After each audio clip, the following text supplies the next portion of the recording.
Team India దూసుకుపోతుంది. 9 రోజుల ఆట ముగిసే సమయానికి భారత్ తమ మొదటి ఇన్నింగ్స్లో 2 వికెట్ల నష్టాన్ని 318 పరుగులు భారీ స్కోర్ సాధించింది. భారత బ్యాటర్లలో ఓపెనర్ యశస్వి జైస్వాల్ అద్భుతమైన సెంచరీతో చెలరేగాడు. యశస్వికి ఇది 7వ టెస్టు సెంచరీ. జైస్వాల్ 173 పరుగులతో తన బ్యాటింగ్ను కొనసాగిస్తున్నాడు. అతడి ఇన్నింగ్స్లో 22 ఫోర్లు ఉన్నాయి. క్రీజ్లో జైస్వాల్తో పాటు కెప్టెన్ శుభమన్ గిల్ ఉన్నాడు. అంతకు ముందు యువ ఆటగాడు సాయి సుదర్శన్ సైతం కీలక ఇన్నింగ్స్ ఆడాడు.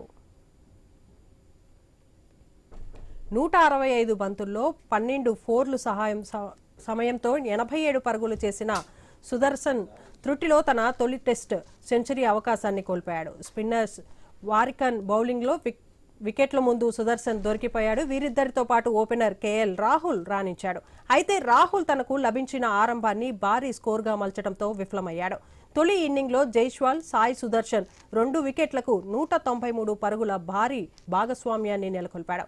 సుదర్శన్ అవుట్ అయ్యాక జైస్వాల్ గిల్తో కలిసి స్కోర్ బోర్డును ముందుకు నడిపిస్తున్నాడు.